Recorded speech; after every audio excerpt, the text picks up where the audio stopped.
Yo, once again, it's on. Back at you one more again. RealkenzTV in the house like kitchen sinks. Hopefully, you like the live stream. Feel free to comment, definitely share. Subscribe to the Chiz Adam if you're not already subscribed, and be sure to hit that post notification. So, anytime I bring you this action and this heat, guess what? You're amongst the first to receive. Now, with no further ado, let's get into this afternoon's live, if you will. It's been a while since I've been live. Actually, I've only been live maybe one other time or what have you. And people ask me all the time, like, Real Kens, why you never go live? I don't know. That's the answer that I really have. I really don't know why I don't go live. But I got an email, RealkenzTV at Yahoo. And people email me all the time. They ask me, try my best to answer all of the questions. Plus, my number's out there, 859-551-5122. People really, genuinely call me, text me. Sometimes people call me, just to see if I'm going to respond back. Sometimes people hit me up, they have issues or what have you, and, I talk to them. So my number is 859-551-5122. Feel free to hit me up at any time.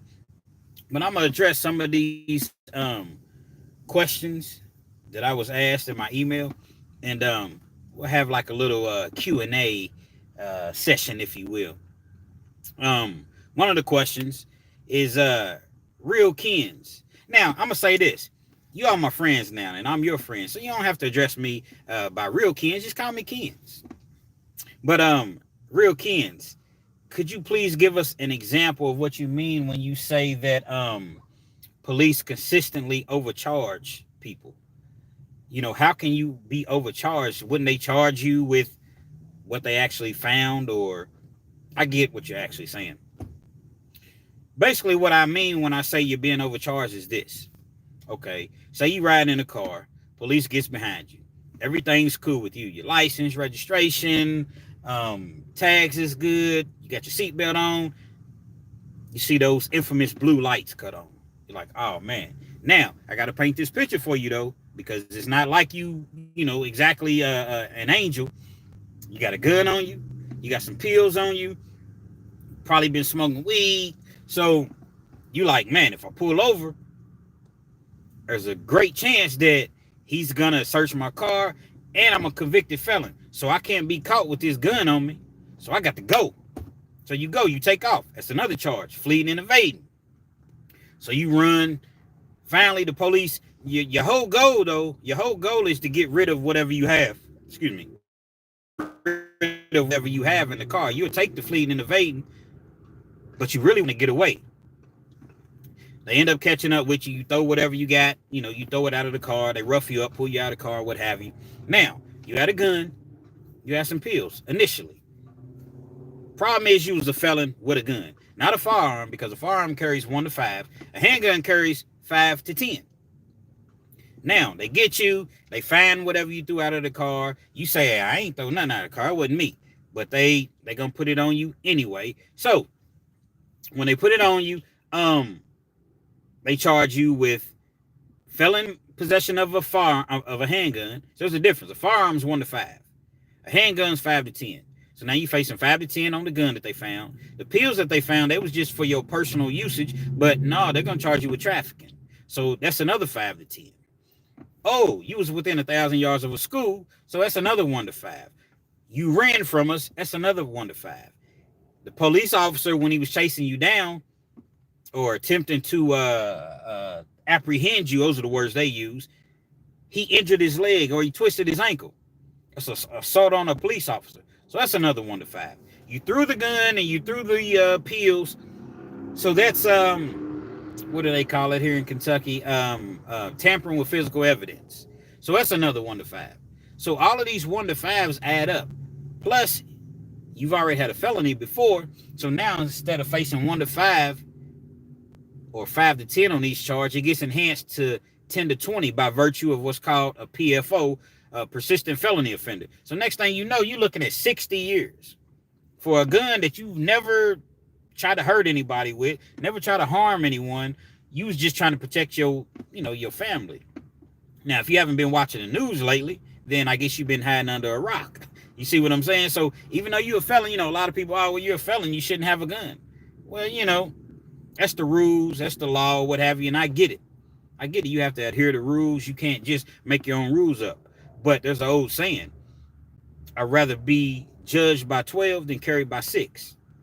So you have to be, in a mode where you can protect yourself. So when you add up all of these charges, it's like 9 to 10 charges. Your bond is going to be astronomical, like $100,000. And in Kentucky, you don't automatically get 10%. So whatever your bond is what your bond is. And there's no bail bondsman. So other states, like let's just say you have a $20,000 bond, it's automatically 10%, which is $2,000. No, no, no. Not in Kentucky, my friend. Not in the Commonwealth of Kentucky. So you add up all these charges, you facing all of these years, they offer you 10 years, you're going back and forth, you fighting it. You may or you may not have the means to hire an attorney. They're going to hit you for about 10 grand. And that's just to represent you coming back and forth to court to negotiate a plea deal. If you want to go to trial, that's going to be another 10, 15,000. So you end up pleading out to 7, 8 years. And that's just an example of how they overcharge you. Real Kens, if you didn't do anything, why not go to trial? Well, that's kind of along the lines of what I was just talking about. It's easy to say you would go to trial on something, but when you're facing an entire state, an entire Commonwealth of Kentucky, and your money's kind of, funny, and you don't really have the means, you got to understand the judge, the prosecutor, the detectives, the police, they paychecks say the same thing. So it's all of them against you. So even though you may be innocent or you may not have done certain things that they say you did, if they're offering you something that's, 7, 8 years, you do 20% of your time in Kentucky as long as it's nonviolent, and then you go up for parole. So if you're looking at it, you say, okay, I do 18, 20 months, maybe 2 years, and then I have a chance of going home, opposed if I go to trial and they're going to give me 20 years or 30 years if I get convicted, because there's something called a trial tax. That's real. You go to trial and you get convicted, they're going to add more time on because you wasted the Commonwealth's time, money, resources, efforts, all of that. So they're going to tax you at trial. So, yeah, it's best to take a plea deal, especially if you did it. Now, if you didn't do it, I wouldn't recommend pleading out to something, but you have to keep your options open because you don't have money to hire an attorney. It could get very, very ugly in court. Let's see. The next question. Real Kens, what's up with Jay Williams, man? He posts videos, but it seems as though it's all business. Like he's not really speaking about his personal life. He's not talking about, the things that he used to talk about. Is he okay? Is he good? We know that you speak with him from time to time. So what's going on with him? That's crazy because I just got off the line with Jay Williams. Actually, we were texting, so, we didn't talk back and forth, but we were texting. Yeah, he's good. I can't really speak on his situation. I just know that he's going through some things right now, legally. And so, when you're going through some legal things, your attorney is going to advise you, do not say anything. You can't talk about these things. So when he comes on and he posts his videos, he's telling you about his prison experience. I know a lot of times we get so accustomed and used to, we get used to a person kind of allowing us into their world, telling us about this, what happened with the family, what happened at the job, but at this particular moment, he can't do those things. He's dealing with what he's dealing with. Only thing I can say is, man, he's spending time with his family, his kids. He's good. He's good. That's the only thing I can say. Me and him, we do talk, and I would never, ever divulge any of the things that we speak of. We don't even talk about YouTube. That's what's so crazy. YouTube, every blue moon, it may come up. He may give me a couple pointers, but we don't really talk about YouTube. So Jay Williams, he's good, and he's good. That's what I can say about that. Let me see the next question. Have you ever met Fleece Johnson, and would you ever work with him or interview him? Fleece Johnson, I've never met Fleece Johnson. I've never met him. I've been in contact with his agent, Big Lee. Big Lee is the guy that typically, always is interviewing him. Now, when I say I've been in contact with him, we've never spoken over the phone, but, we've sent like messages back and forth. I would love to interview Fleece Johnson. I would. But the thing about it is this, who wouldn't? You see what I'm saying? Like, there's levels to, when you're trying to build a YouTube channel, I can't just go in and say, hey, homie, let me interview Fleece Johnson. I got to get my weight up. I got to get my numbers up. Now, they didn't tell me that. Big Lee, he never said, hey, you got to get your numbers up. He's been very cordial. He's been very, very helpful with me, encouraging with me. So, at the right time, I'm sure that I will be, able to interview Fleece Johnson. But like I said, I've never met him. I never did time with him. He's way older than me. So when he was doing time in the 70s, 80s, and 90s, I wasn't even doing time then. But I always heard about Fleece Johnson. I knew about Fleece Johnson because his name floats around in the Kentucky prison systems. And everything that he talks about, it seems to be true. I was a little skeptical initially of everything that he was talking about. I knew that most of it was true, but I thought some of it may have been for entertainment. No, when he say it's documented, it's documented is true. So yeah, I look forward to working with Fleece Johnson, Big Lee over at Hustle Spirit 502. Y'all go check them out whenever you get an opportunity if you're not already familiar with them. Let's see. The next question. Dropping the soap in prison. Is it really real like that? I don't think so. I mean, the thing about prison is this. We watch these movies and they make prison seem to be, now don't get me wrong, prison is terrible. It's awful. It's violent, it's dirty, it's dog eat dog, it's a whole lot goes on in prison. But as far as dropping the soap, the prisons I've been in, you have open showers, but typically what happens is people call a shower. So you say, hey, bro, who got the shower next? You put your ID as a curtain. There's a shower curtain. So you put your ID on the shower curtain, and it's kind of like in order, like I said orgy. I don't know what's on my mind. It's like a chronological order, if you will. So, if my ID's fifth in line, that means I'm fifth to get in the shower. You see what I'm saying? But I've also been in prisons to where you got 10 minutes until lockdown, so it's 10 dudes in the shower. Pause, double pause, triple pause. So, but dropping the soap, nah, it's just a TV thing. It's just a prison terminology. Because I'm going to tell you like this. If you drop the soap, the floor is so nasty, full of, there's no telling what's on the floor. I'm sure you can use your imagination. I'm on YouTube, so I can't say exactly, but you have an imagination. If you drop your soap, you're not trying to pick that soap up and use it anyway. If that's the only soap that you have, you're just going to rinse off and just get on out the shower. So the whole don't drop the soap thing or whatever. Now, if you do drop the soap, by chance, if you do drop the soap and you feel the need, because the soap is going to slide, because the floor is wet. So you may be over in your section, in your corner, and it slides to the middle of the shower to where it's 10 other people in the shower, and you decide to bend over and pick the soap up, then that's on you. I wouldn't advise it because what you're doing is you're advertising. And there's always going to be weirdos in there like, he wanted me to see that. He bent over in front of everybody to pick his soap up. He wanted me to see that.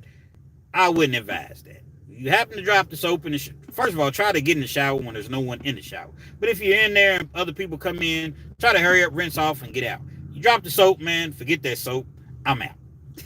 So that's the best answer I can give you. Let's see. Banky Pound. Are you familiar with Banky Pound? I am familiar with Banky Pound. I watch his channel. I just recently became familiar with Banky Pound. He's out of Virginia, I believe. He was asked if he would serve 5 years in prison for $10 million, and he said no. What's your stance on that? Well, I can't say what the next woman should do. Me personally, being that I've been in the prison system, I've served over 11 calendars, maybe more. And that's a shame to say that because there's, shouldn't brag about stuff like that, which is, it's nothing to brag about. I'm not bragging. But at any rate, no. I definitely would not serve 5 years straight in prison for $10 million. Yeah, $10 million, it sounds great. But this is the thing you have to understand about serving time. Especially, you go to prison, you don't even know if you're going to make it out. You don't know if I say, okay, it's not, I go and serve 60 months straight. There's no guarantee that I'm going to make it out Prison's dangerous. It's violent. I talk about it all the time. You get stabbed up. You can get sick. A lot of things can happen.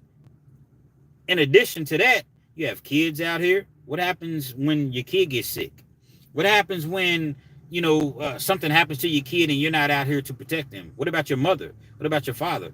What about your grandparents? What about all the extra things that can happen that you will have absolutely no control of while you're in prison? So yeah, you get out of prison. Let's just say you make it out of prison.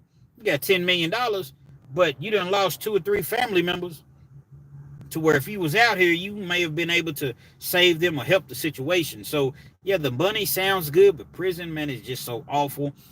You do not. One thing about life, time. People always talk about time. It's the most valuable thing. You get money back, but you can't get time back. So they'll say, well, yeah, Kens, but you can't get $10 million. I understand that. But your kids, man, your kids, like, you need to be there for your kids. You want to be there for your kids, because kids, yeah, they love the PlayStations, the Xbox, the Jordans, the nice things, or, that kids like. But at the end of the day, guess what they like more? You, your time, your loving, your to be there for them. So yeah, the $10 million is nice, but I'd rather be with my family and my kids. Now, if I'm an individual to where I don't have anything to lose, I don't have any kids, I don't have a wife, I don't have anything, yeah, I'd probably do it, but we can't always be selfish and just think about ourselves. So unequivocally, no, I would not do it. Let's see. Next question. What do you think about Shannon Sharp and the Mike Epps beef? I think it's ridiculous. I think that, the whole goal when you're poor, when you don't have anything, the whole goal is put your family in a situation to where you're able to get out of that rough environment that you came up in, of just not having anything. See, that's the thing that a lot of people don't understand, and they're very judgmental, but they've never had to deal with anything. When you come up as a child and you have 2 or 3, 4 siblings, and you the oldest or one of the oldest, your dad's not there, he's dead in prison or on the streets, cracked out or whatever. Your mother, she's unable to really, she's doing her best, but then there are situations to where the mother's cracked out and you have to do what you have to do to feed your siblings at a very, very young age, 12, 13, 14 years old. And so you go out there in them streets and you get it how you live, and you bringing food home, you doing what you have to do. But a lot of these people jump on the internet because they're spoon fed. They don't think they are raised with silver spoons, so they feel as though, oh man, if you just don't break the law. And I had hard times in my life, and I had rough times in my life. Yeah, but there's levels to it. There's levels to rough times. Have you ever had to go in the refrigerator and there's just nothing there? And like I said, you got 2 or 3 other siblings in the house, and you're the oldest, no daddy in the house, and you feel like, man, I got to bring some food. I got to cease these stomach rumblings in the house. There's no heat on in the house, so you got to open up the stove. You're not knowing that carbon monoxide is coming out of the stove and you could die from it. No, you just know that the heat feels good coming up, but you don't have any electric, and it's in the middle of the wintertime. See, you don't have no car.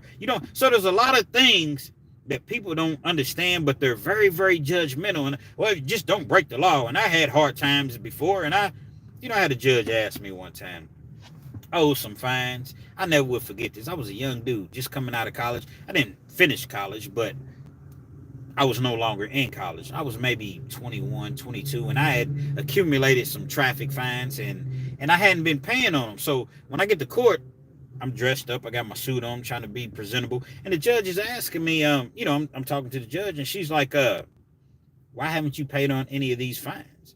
And I was like, well, I lost my job. Times have been kind of rough on me. So I intend to pay on these fines. I just got another job. I'm explaining to her, and I was being truthful. She looks at me and she says, I mean, you don't have a credit card or anything? It's a perfect example of what I'm talking about, what I'm speaking of. You don't have a credit card or anything? No, I don't have a credit card or anything. Spoon fed. But see, a lot of these people, they think, and I'm going to just say, I got to keep it YouTube friendly, but a lot of these people They didn't go through any hard times in life. You see what I'm saying? Their hard times was they didn't get a Benz for their 16th birthday, so they got a, I don't know, they got a Honda Accord or something. Do you know how embarrassing that was for me to deal with? I mean, come on, you sound ridiculous, man. Yeah, I mean, so I'm getting back to the actual question because it all kind of correlates together. Shannon Sharpe and Mike Epps are multimillionaires. Multimillionaires. Now, Shannon Sharpe took offense because Mike Epps said some things that suggested that Shannon Sharpe may be a little zesty. Urban Dictionary, look up zesty if you don't know what it means. Again, I got to keep it YouTube friendly. So Shannon Sharpe took exception to it and offense to it rather, and they started going back and forth to where Shannon Sharpe said, okay, Mike Epps, when I see you, keep that same energy. Well, Mike Epps said, okay, you a big dude, man. I'm not doing no fighting, man. So when you say I don't do no fighting, guess what that means? Bang, bang, shoot them up, bang, bang.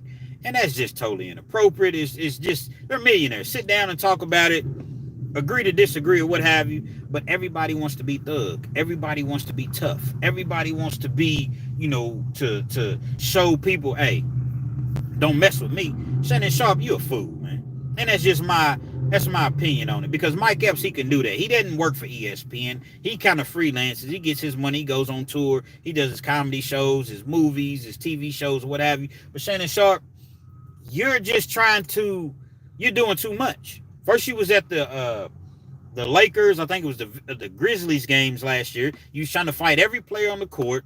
You act like you so thug. If they try me, you got one time to try me. And I'm like, man, but Skip Bayless tried you. Skip Bayless said, man, put your glasses back on, boy. And you didn't do nothing. You didn't say anything. So I'm just saying, miss me with the tough guy stuff. You are both successful. You're millionaires. Sit down and talk it out. Don't fool with each other, whatever. But don't go talking about when I see you, I'm going to see you. Because the other person is going to be like, okay, well, I'm not going to fight this. Shannon Sharpe's a big dude. I'm not going to fight this dude. But I will shoot you. So that's my opinion on that. What do you feel about the Usher Alicia Keys situation? I don't really feel too much about it.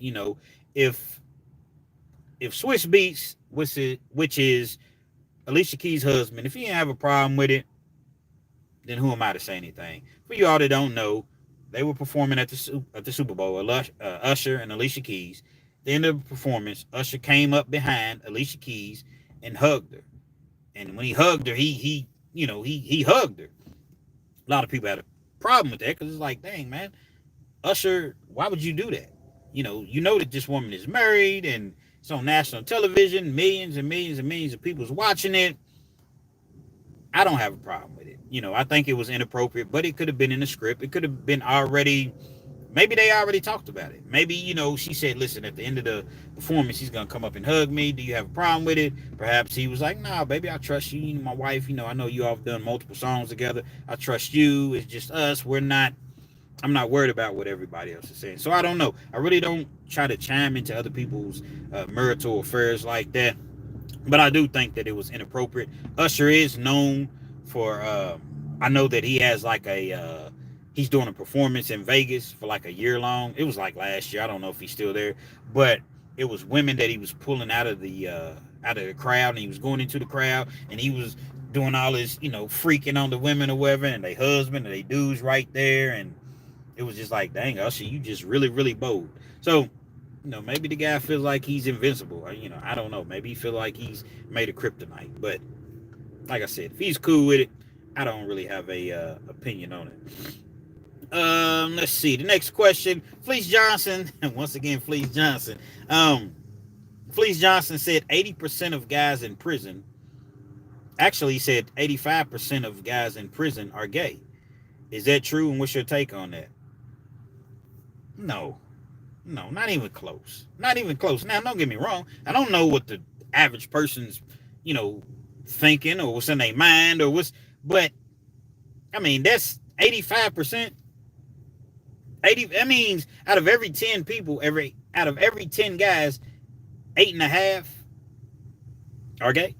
No, I definitely don't think that. Now, I understand that when he was in prison in the 70s, 80s, and 90s, in the environment he was in, Fleece Johnson did his time at Eddyville, Kentucky State Penitentiary.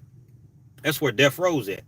It was the roughest, toughest prison to be in at the time. You couldn't. He did 40 years, and he did a lot of that time at Eddyville. So in prison is crazy because the things that may not necessarily be accepted out here, especially then, they were accepted in prison. So for a man to have another boyfriend is just, it was normal. You see what I'm saying? To walk into the shower or to walk into a room and you're not like, man, what the feezy is going on? Nah, you just, my bad, turn around and walk out. You mind your own business. So Fleece seen a whole lot of things that we've never, ever, ever in life will see and we don't want to see. I've never seen it. I've heard of it. I've never walked in on anybody. Now, I've seen 4 feet in the shower before, and they were, relatively close. But hey, I mind my business. I turn around and walk off, because why do I want to see that? I'm not knocking anybody. You do what you do. However you feel, whatever that's you. I'm not knocking anyone. But for Fleece to say 85%, that's an awfully high number. I mean, but maybe it was. I wasn't there. The places that I've been to several prisons. Again, not bragging, nothing to brag about. I've been to several prisons in the state of Kentucky, and 85%, I've seen some activity. I've known of some activity, but 85%, come on, Fleece, man. I think you, but again, it could have been back when he was doing the time that he was doing. But I think that those numbers are astronomically high. And if I ever get an opportunity to interview him, I'm going to bring that up. Let's see. Last question. Hassan Campbell.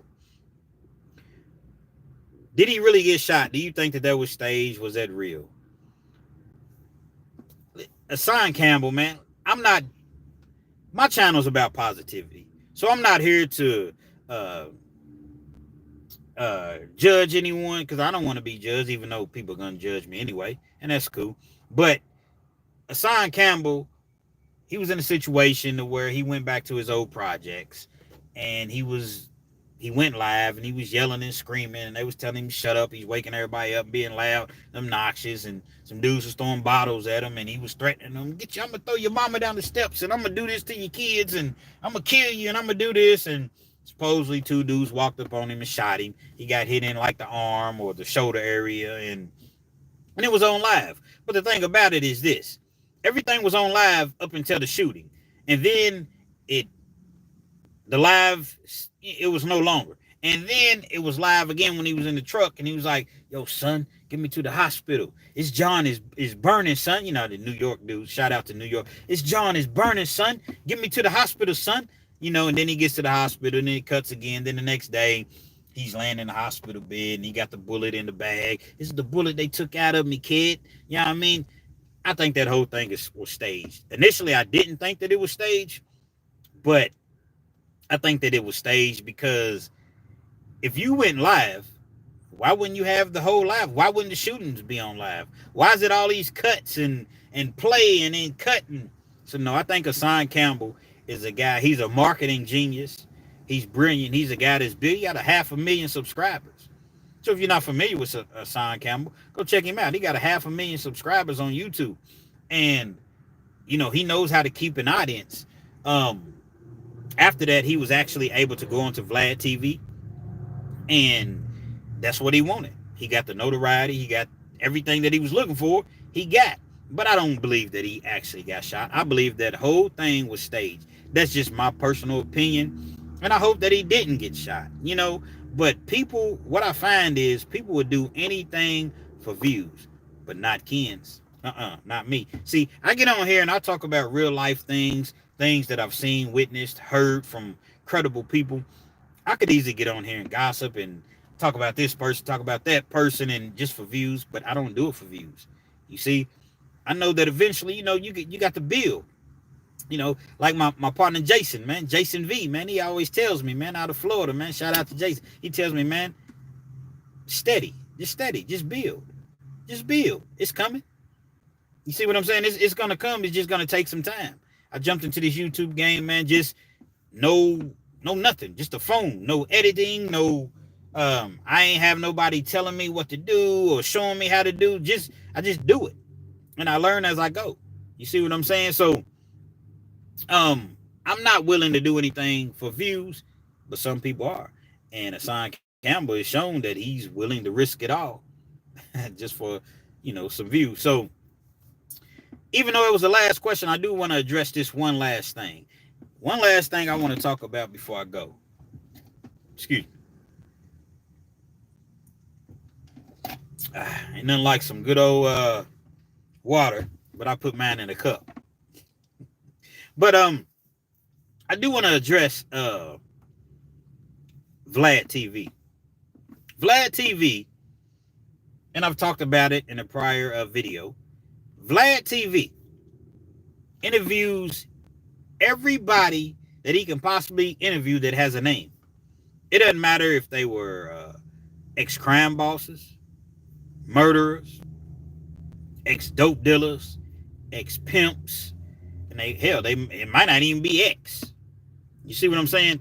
Anybody that he feels as though he's going to be able to gain an audience, get views from. But yet, when it was time to interview Fleece Johnson, guess what he says? Well, I was going to interview Fleece Johnson. Actually, it's two people. I was going to interview Fleece Johnson, but my integrity wouldn't allow me to do so. I got the records, and it said that he was doing this, and he was unlawfully taking, doing things with men in prison, with, against their consent, and, you can put two and two together, read between the lines. Again, this is YouTube friendly. My thing is this. You done interviewed all these other dudes, Sammy the Bull. You done interviewed murderers. You done interviewed, but your integrity won't allow you to interview Fleece Johnson. I don't understand that. Do I agree with some of the things that Fleece Johnson was doing when he was in prison? Absolutely not. I don't. They sent the man in at 15, 16 years old. In an adult prison. He did 40 years straight. And he came out, been home since 2015, and changed his entire life. He's writing a book. Matter of fact, the book's nearly done. He's going to be promoting it. He's actually already promoting it. But it'll be done in a few months. He's doing everything that he's supposed to be doing. They took advantage of him on MSNBC. They put him on Boondocks. I don't know if he signed something thinking that he was never getting out of prison, so they use his likeness and his name and all of those things. I don't know. But I know that they're doing those things. So I'm saying this. He said these things they wanted me to say. It was supposed to be a scared straight program. So I thought that I was helping the youth. When all along, man, those people don't care about the youth. They were trying to get ratings and views. So he's trying to tell his real side of the story. Like, yeah, I know how it seems. I know what you all heard me say, but it really wasn't like that. I said these things because, for one, I thought I was helping the youth. For two, I thought I was never getting out of prison. I went into prison with a 12-year sentence at 15 years old. End up serving 40 years. 12 years in the hole straight. You know how hard it is to serve?